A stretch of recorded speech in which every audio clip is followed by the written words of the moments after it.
अस्सलाम वालेकुम नाज़रीन, तेलंगाना एक्सप्रेस में आप सबका खैर मकदम है। मैं हूं हबीब उमर। आइए सबसे पहले नजर डालते हैं आज की अहम हेडलाइंस पर। डॉक्टर का पेशा इंतहाई अहमियत का हामिल जो इंसान की जिंदगी बचाने में अहम किरदार अदा करता है। डॉक्टरों को तकर्रुरनामे हवाले करने के बाद रियासती वजीर हरीश राव का खिताब। तमाम तबाहशुदा सड़कों की मरम्मत की जाए, पंचायत की नई इमारतों की तामीर में तेजी लाई जाए। वीडियो कॉन्फ्रेंस के जरिए ओहदेदारों को रियासती वजीर दयाकर राव की हिदायत। तेलंगाना हुकूमत ज़राअत के शोबों को दे रही है तरजीह। वनपर्ती जिले में आबपाशी के लिए पानी का अखराज के बाद रियासती वजीर निरंजन रेड्डी का खिताब। अंजनी कुमार ने प्रगति भवन पहुंचकर वजीर आला केसीआर से की मुलाकात। डीजीपी का मौका देने पर वजीर आला से किया इजहार तशक्कुर। केसीआर ने भी उन्हें दी मुबारकबाद। अंजनी कुमार ने तेलंगाना के इंचार्ज डीजीपी की संभाली जिम्मेदारी। डीजीपी महेंद्र रेड्डी सबकदोशी के जिमन में विदाई तकरीब, पुलिस के आला ओहदेदारों की शिरकत। देवेंद्र सिंह चौहान ने रच्चाकुंडा पुलिस कमिश्नर के ओहदे का लिया जायजा। महेश भागवत ने देवेंद्र सिंह को सौंपी जिम्मेदारी। शी जिनपिंग का दौरा दुनिया के लिए रूस और चीन की खुर्बत के इजहार का बायस बनेगा। रूस के सदर व्लादिमीर पुतिन का बयान।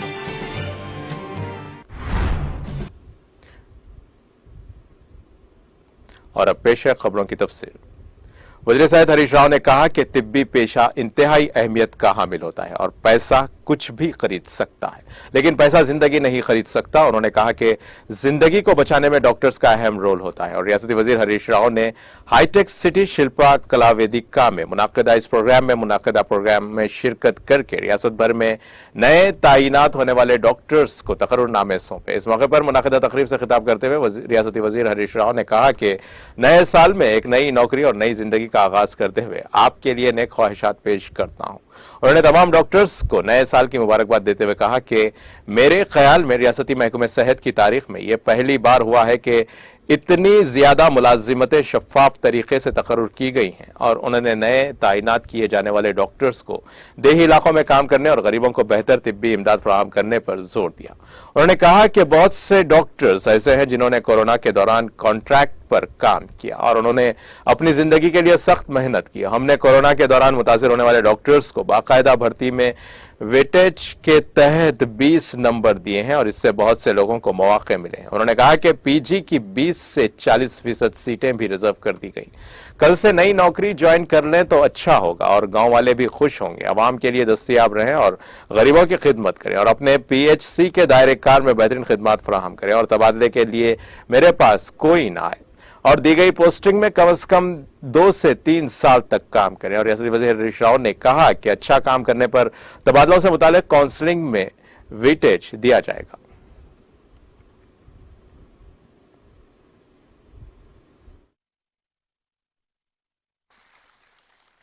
చాలా సంతోషం. బహుశా రాష్ట్ర వైద్య ఆరోగ్య శాఖ చరిత్రలో ఇన్ని ఉద్యోగాలు ఇంత పారదర్శకంగా ఒకేసారి పోస్టింగ్ ఆర్డర్స్ ఇవ్వడం అనేది ఇదే ప్రథమం అని అనుకుంటాను నేను. ఈ రోజు ముందుగా మీ అందరూ కూడా ఒక కొత్త జీవితంలో అడుగుపెట్టబోతా ఉన్నారు. కొత్త సంవత్సరంలో కొత్త ఉద్యోగం, కొత్త జీవితాన్ని ప్రారంభించబోతున్న మీకు నా హృదయపూర్వకమైనటువంటి శుభాకాంక్షలు, అభినందనలు తెలియజేస్తా ఉన్నాను. ఈ సందర్భంగా మిమ్మల్ని మా కుటుంబంలోకి, అంటే వైద్య ఆరోగ్య శాఖ మంత్రిగా పేదలకు సేవ చేయాలని, గ్రామీణ ప్రాంతాల్లో పనిచేయాలని, వైద్య ఆరోగ్య శాఖ ద్వారా నిరుపేదలకు మంచి వైద్యాన్ని అందించాలని చెప్పి వైద్య ఆరోగ్య శాఖలో చేరుతున్నటువంటి మీకు నేను రాష్ట్ర వైద్య ఆరోగ్య శాఖ మంత్రిగా ఈ శాఖలోకి మీ అందరికీ స్వాగతం పలుకుతా ఉన్నాను. ఇవాళ సమాజానికి సేవ చేయాలని, పేద ప్రజలకు సేవ చేయాలని మిమ్మల్ని ఇంత మంచి డాక్టర్లుగా తయారు చేసినటువంటి మీ తల్లిదండ్రులకు, మీ గురువులందరికీ కూడా నేను కృతజ్ఞతలు తెలియజేస్తా ఉన్నాను. ఇవాళ వాళ్ళని గుర్తు చేసుకోవాలి తప్పకుండా. మిమ్మల్ని ఇలా డాక్టర్లుగా తయారు చేయడం వెనుక, సమాజ సేవకు మిమ్మల్ని పంపడం వెనుక మీ తల్లిదండ్రులు, మీ గురువుల కృషి ఎంతైనా ఉంటుంది. వారందరికీ కూడా నేను మీ పక్షాన, రాష్ట్ర వైద్య ఆరోగ్య శాఖ పక్షాన మీ తల్లిదండ్రులకు, గురువులందరికీ కూడా నేను ధన్యవాదాలు తెలియజేస్తా ఉన్నాను. వైద్య వృత్తి అనేది చాలా గొప్ప వృత్తి. వైద్యో నారాయణ హరి అన్నారు. ఈ మాట ఉట్టిగా పుట్టలే.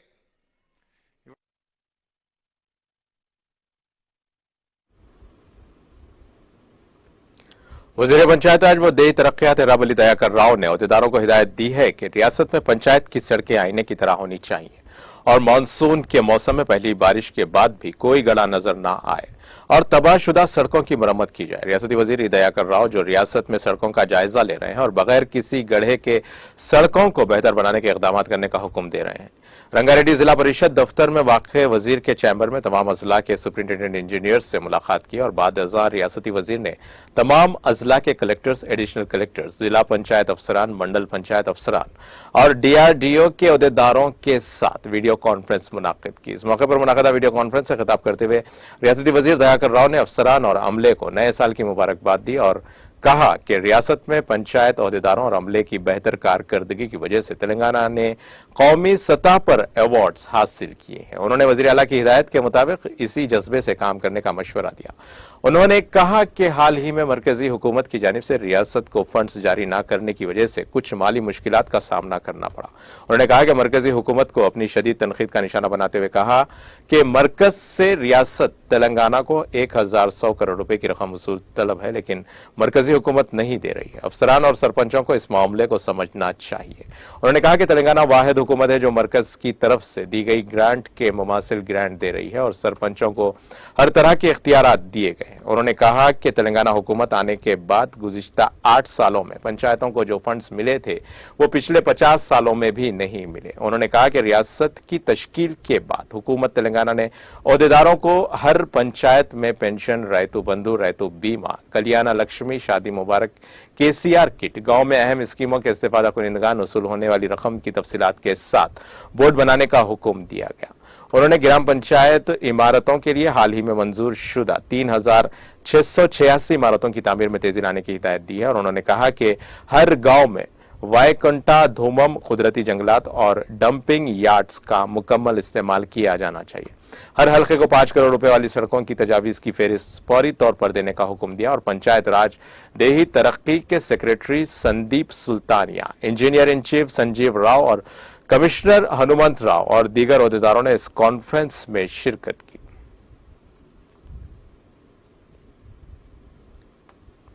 वजीर ज़राअत संगिरेड्डी निरंजन रेड्डी ने कहा है कि तेलंगाना हुकूमत ज़राअत और ज़राअत से मुतालिक शोबों को तरजीह दे रही है और वज़ीर आला के चंद्रशेखर राव ने किसानों की बहबूद के लिए रैतु बंधु और रैतु बीमा के साथ साथ 24 घंटे मुफ्त बिजली की स्कीमों को मुतारुफ किया है। रियासती वजीर निरंजन रेड्डी ने वनपति जिले के गोपालपेट में जागीरदार नहर में 4.5 किलोमीटर आबपाशी का पानी जारी किया और इस मौके पर उन्होंने कहा कि जागीरदार नहर के अहिया से बदराम, पोलीपाडो, चिन्नूर गांव और दीगर इलाकों के किसानों को फायदा होगा और उन्होंने कहा कि रियासती हुकूमत ने किसानों के खातों में फसल उगाने के लिए रैतु बंधु स्कीम की 10वीं किस्त जमा कर दी है। बाद अज़ा वजीर निरंजन रेड्डी ने मूंगफली के किसानों से बातचीत की। अंजनी कुमार ने रियासत तेलंगाना के DGP का चार्ज संभालने के बाद आज प्रगति भवन पहुंचकर वजीर आला के चंद्रशेखर राव से खैर सुगाली मुलाकात की। इस मौके पर अंजनी कुमार ने उन्हें DGP बनने का मौका देने पर वजीर आला KCR से इजहार तशक्कुर किया और वजीर आला KCR ने भी DGP अंजनी कुमार को मुबारकबाद दी।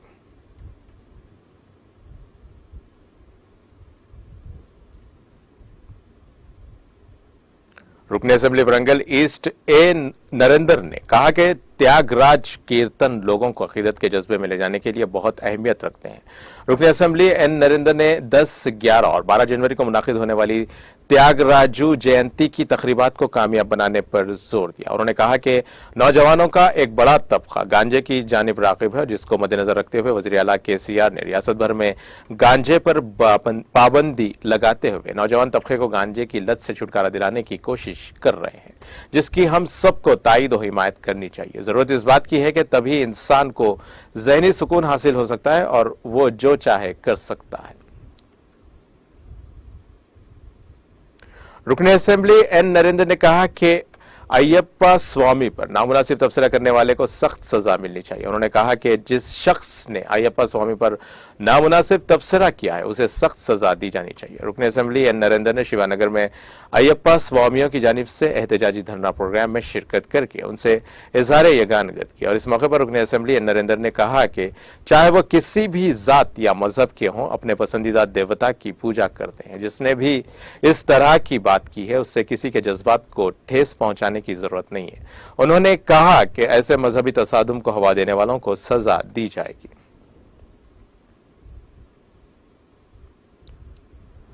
अंजनी कुमार ने तेलंगाना के नए डीजीपी के तौर पर जिम्मेदारी संभाली और इस प्रोग्राम में साबिक DGP Mahendra Reddy, commissioner police Hyderabad CV आनंद के साथ कई सीनियर पुलिस अहदेदारों ने शिरकत की, जिन्होंने अंजनी कुमार को मुबारकबाद पेश किया और 1992 में जंगांव के ASP के तौर पर अंजनी कुमार ने खिदमत का आगाज किया था। उन्होंने महबूब नगर के एडिशनल SP ऑपरेशंस के अलावा प्रकाशम और गुंटूर अजला के SP के तौर पर भी काम किया और 1998 में वो अक़वाम मुत्तहिदा में डेपुटेशन पर गए और बोस्निया में अमन दस्तों के साथ काम किया और ड्यूटी मैनेजमेंट में बेहतरीन कारकर्दगी पर उन्हें 2 तमगे मिले। 2003 तक CISF में उन्होंने काम किया और फिर रियासती खिदमत में शामिल हुए। 2005 से 2011 तक उन्होंने गुंटूर और निजामाबाद रेंज के DIG और काउंटर इंटेलिजेंस के DIG और ग्रेहाउंड्स के चीफ के तौर पर खिदमत अंजाम दी। उन्होंने 2011 और 12 के दरमियान IG वरंगल, 2012 से 13 के दरमियान IG कम्युनिकेशन, 2018 से 21 तक पुलिस कमिश्नर हैदराबाद और फिर ACB का डायरेक्टर जनरल मुकर्रर किया गया।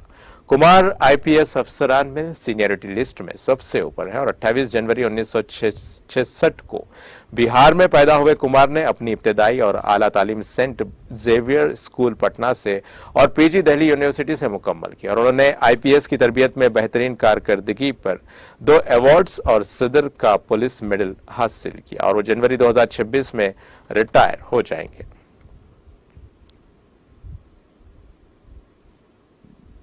तेलंगाना के डीजीपी महेंद्र रेड्डी आज सबकदोश हो गए। उनके एजाज में पुलिस अकेडमी में एक शानदार अलविदाई तकरीब का एहतमाम किया गया और इस प्रोग्राम में आला हुक्म और पुलिस मुलाजिमीन की बड़ी तादाद ने शिरकत की। इस मौके पर खिताब करते हुए महेंद्र रेड्डी ने कहा कि वो गुज़िश्ता 36 बरसों से महकमे पुलिस में थे और उन्होंने महकमे में अपने काम के जरिए इज्जत कमाने अनथक मेहनत की है। उन्होंने कहा कि इस रिटायरमेंट परेड ने उन्हें मुतासिर किया है और उन्होंने अंजनी कुमार को मुबारकबाद पेश की, जो इंचार्ज नए DGP बनाए गए हैं। महेंद्र रेड्डी ने उन्हें 8 साल तक रियासत के पुलिस सरबराह के तौर पर जिम्मेदारी संभालने का मौका देने पर वजीर आला के चंद्रशेखर राव और तेलंगाना हुकूमत का शुक्रिया अदा किया। उन्होंने कहा कि वजीर आला के चंद्रशेखर राव के ताउन से महकमे पुलिस में कई इस्लाहात लाई गई हैं और वो दोस्ताना पुलिसिंग के मामले में बेहतरीन कारकर्दगी दिखाने में कामयाब रहे।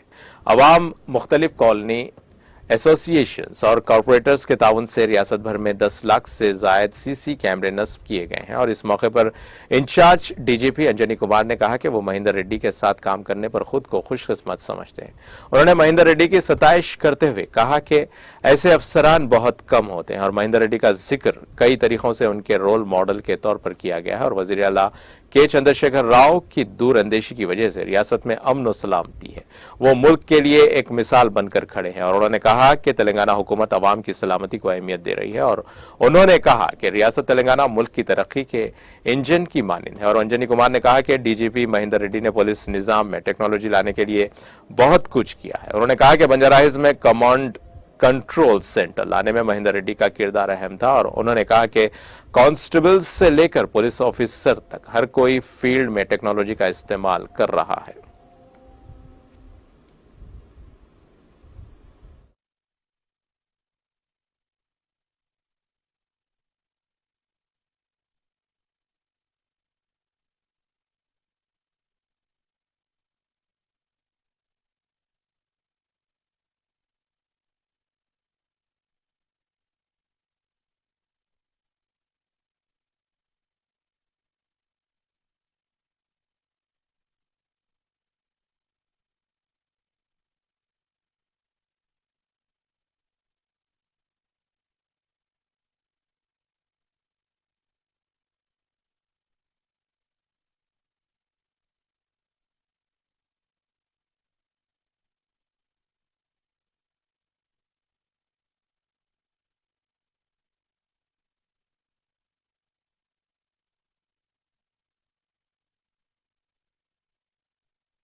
देवेंद्र सिंह चौहान ने रच्चाकुंडा कमिश्नरेट ऑफिस में रच्चाकुंडा के नए कमिश्नर के तौर पर जिम्मेदारी संभाल ली है और वाज़ेह रहे कि 2 दिन पहले ही हुकूमत ने बाज आईपीएस अहदेदारों के तबादले किए थे। महेश भागवत जो अब तक कमिश्नर पुलिस रच्चाकुंडा थे, उन्होंने आज देवेंद्र सिंह चौहान को जिम्मेदारी सौंप दी और भागवत रच्चाकुंडा कमिश्नरेट के कयाम के बाद से ही कमिश्नर पुलिस थे और उनका भी हुकूमत ने तबादले किया है।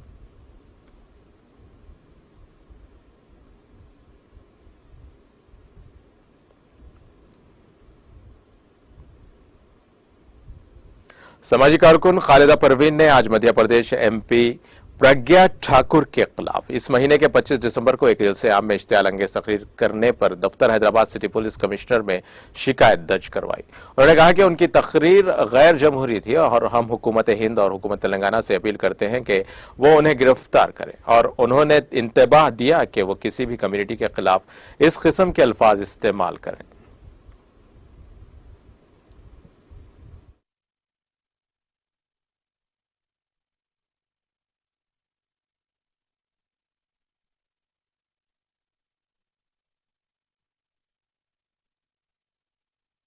सोशल एक्टिविटी हैदराबाद से साध्वी प्रज्ञा ठाकुर एमपी के रहने वाले, बल्कि एमपी भी है, मेंबर ऑफ पार्लियामेंट भी है। इन्होंने 25 दिसंबर को कर्नाटका शिवमोगा में एक हेट स्पीच दिए थे हिंदू जागरण मंच के ऊपर से। उसके अंदर इन्होंने इतना इंस्टिगेट वायलेट करने वाले कॉन्स्टिट्यूशन के खिलाफ इन्होंने स्पीच दिया था, हेट स्पीच, जिसमें बताया गया कि अपने घरों में हथियार सब्जी काटने के लिए तेज रखो। तेज इसलिए कब पता नहीं कब मौका आएगा, ये उनका अल्फाज है। और उन्होंने कहा कि जब सब्जी तेज काटेंगे तो मुंह भी कटेंगे, गला भी कटेंगे। तो इस तरह एक एमपी का जो बयान देना, ना प्रोवोक करना, ये हमारे देश के लिए अच्छा नहीं है, युवाओं को अच्छा नहीं है, ये हमारे अगेंस्ट कॉन्स्टिट्यूशन भी है। ये प्रज्ञा ठाकुर वो खातून है जो टेरर अक्यूज है मालेगांव ब्लास्ट में, कि टेरर का अक्यूज है, वो बेल पे बाहर आए हुए हैं। बेल इस ग्राउंड पे दिया गया कि हेल्थ ग्राउंड पे, मेरा हेल्थ ठीक नहीं है, मुझे बेल चाहिए, तो हेल्थ बेल दिया गया था। अब बेल से बाहर आने के बाद इन्होंने स्पीच तो क्या, कबड्डी खेला, फुटबॉल खेला, इन्होंने क्रिकेट खेला। जब इनका सेहत ठीक हो गया तो बाहर क्यों है? कि इस तरह हेट स्पीच देने के लिए है क्या? कि यहाँ क्या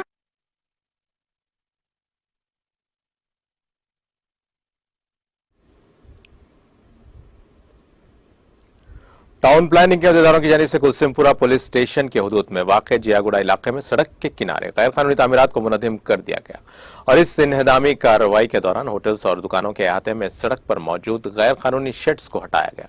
इस मौके पर बगैर नोटिस के इन्हदामी कार्रवाई करने पर मुकामी अवाम ने नाराजगी का इजहार किया है, जिस पर माहौल कशीदा हो गया और इस वाक़े की इत्तला के साथ ही पुलिस कुलसुमपुरा ने जाए वक़ुआ पर पहुंचकर हालात को काबू कर लिया।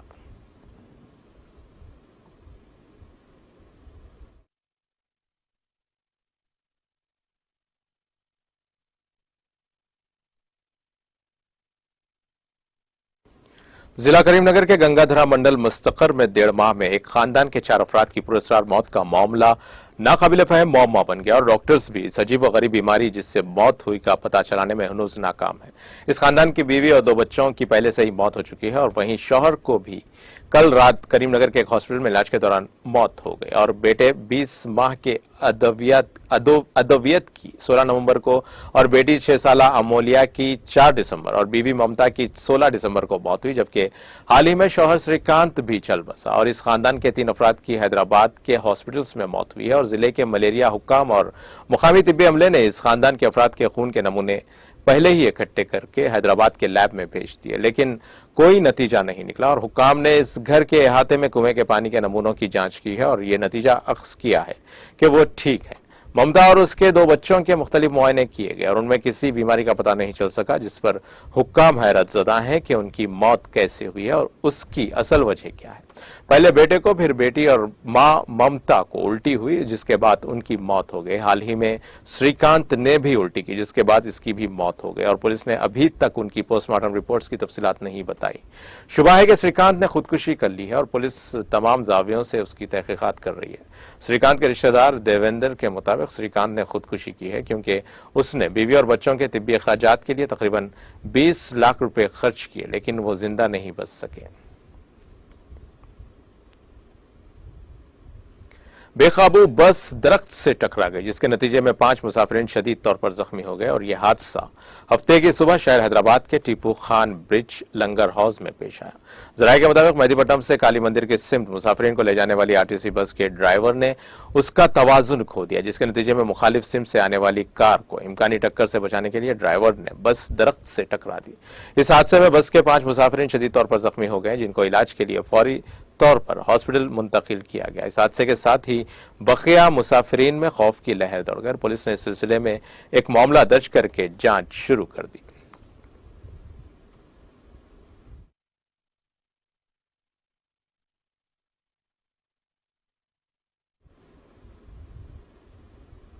नाज़रीन, तेलंगाना एक्सप्रेस का सिलसिला जारी रहेगा। लौटते हैं एक छोटे से ब्रेक के बाद।